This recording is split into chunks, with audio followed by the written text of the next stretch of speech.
గౌరవించాలి, పబ్లిక్ వెర్డిక్ట్ని మనం సపోర్ట్ చేయాలి అనే ఉద్దేశంలో వ్యక్తిగతంగా వీళ్ళకి సహకరించినప్పటికీ రాష్ట్రానికి సహకరిస్తే బట్ వీళ్ళు దుర్వినియోగం చేశారు ఆ సహకారాన్ని, వీళ్ళు మట్టిపాలు చేశారు వాళ్ళు ఇచ్చిన సహకారాన్ని.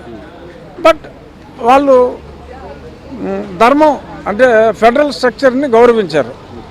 ఇప్పుడు మళ్ళీ మ్యాండేట్ అడుగుతున్నాం కాబట్టి మంచి వ్యక్తులతోటి కలిసి, అభివృద్ధి కామికులతో కలిసి ఈ నష్టపోయిన ఆంధ్రప్రదేశ్ని డెవలప్ చేయాలి అని ఒక ప్రజాస్వామ్యంలో ప్రజల మేలు కోసం ఉన్న పార్టీగా ఇప్పుడు వాళ్ళు. కానీ బీజేపీ మీద చాలా కోపంగా ఉన్నారు ప్రజలు, ఎందుకంటే జగన్మోహన్ రెడ్డికి సహకరించారు, ఈ విధ్వంసంలో వాళ్ళకు కూడా భాగస్వామ్యం ఉందని. సో ఆ అపప్రద పోవడానికి బీజేపీ ఏమేం చేయాలి? మీరు చెప్పింది 100% నిజం. కొంత అప్రతిష్ట కేంద్ర ప్రభుత్వానికి వచ్చిన మాట వాస్తవం. కానీ దాన్ని భారతీయ జనతా పార్టీకి, ప్రభుత్వాన్ని, పార్టీని విడివిడిగా ప్రజలు చూడాల అన్ఫార్చునేట్గా. సో కాబట్టి ప్రభుత్వం మీద వ్యతిరేకత వచ్చిన మాట అంటే అది పార్టీ మీద మరలిన మాట వాస్తవం. కానీ అది మనం చెప్పాలి. ఇప్పుడు అది ఫెడరల్ ధర్మంలో రాష్ట్రానికి మేము సహాయం చేశాం, కానీ వ్యక్తిగతంగా జగన్మోహన్ రెడ్డికి సహాయం చేయలేదు. కోర్టుల్లో ఏదైనా సహాయం చేశారని అనుకుంటే అది కరెక్ట్ కాదు. అది జగన్మోహన్ రెడ్డి వ్యక్తిగతంగా పెద్ద పెద్ద న్యాయవాదుల్ని, రోజు ₹1 ఇచ్చే వాళ్ళని పెట్టి అతను మేనేజ్ చేసుకున్నాడు తప్ప వీళ్ళ సహకారం, అతను బాబాయ్ హత్య విషయంలో అతను రాకుండా సహకరించడం అటువంటివి జరిగినాయని నేను అనుకోను. వాళ్ళే సహకరించుంటే అవినాష్ రెడ్డి పేరు కూడా పెట్టేవారు కాదు.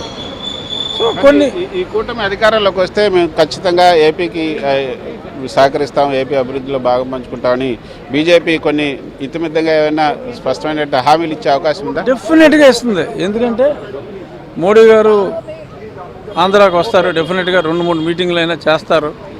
ఆ మీటింగుల్లో డెఫినెట్గా క్లారిటీ ఇస్తారు, అందులో ఎటువంటి సందేహం అక్కర్లా. ఈ దుర్మార్గ ప్రభుత్వాన్ని ఓడించాలని డెఫినెట్గా పిలిపిస్తారు, కూటమిని గెలిపించమని చెప్తారు. డెఫినెట్గా క్లారిటీ వస్తుంది, ప్రజలు అర్థం చేసుకుంటారు, ప్రజల భవిష్యత్తు కోసం.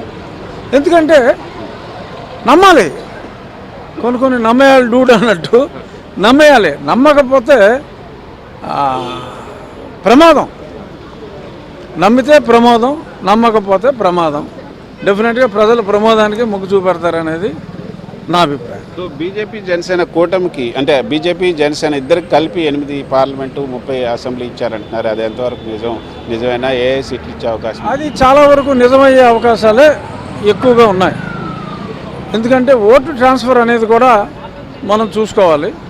సో ఆ ఓటు ట్రాన్స్ఫర్ విషయంలో ఇప్పుడు ఎవరు ఎన్ని అన్నది కాదు, ఎన్ని సీట్లు మనం సమిష్టిగా గెలుస్తాం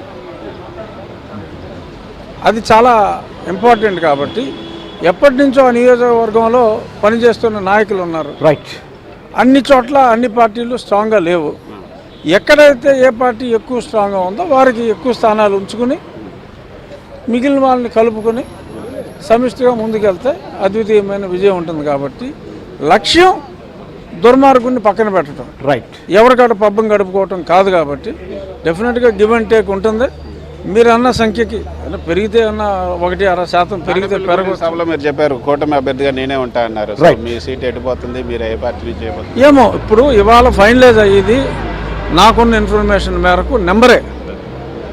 మీరన్న 8 స్థానాలు కలిసి Bharatiya Janata party and Janasena, that's a mere number. ఆ నెంబర్లో ఏ స్థానాలు భారతీయ జనతా పార్టీ కోరుకుంటుంది అనేది బహుశా 1-2 రోజుల్లో చర్చకు వస్తుంది, మాట్లాడుకుని ఫైనలైజ్ చేస్తారు. ఖచ్చితంగా ఇన్నాళ్ళు పోరాడిన వ్యక్తిగా ముగ్గురిని కలపడంలో ఎంతో కొంత పాత్ర, కీలక పాత్రని మనం చెప్పుకుంటే బాగోదు కాబట్టి ఎంతో కొంత పాత్ర పోషించిన వ్యక్తిగా నాకు జగన్మోహన్ రెడ్డి ఎన్ని కుట్రలు చేసినా, ఎంత మ్యానిపులేషన్లో పెద్ద పెద్ద బ్యాగులతోటి ఎవరిని మేనేజ్ చేయాలని చూసినా ఖచ్చితంగా people are with me. Any party has to respect the public verdict. Thank you wish you all the best.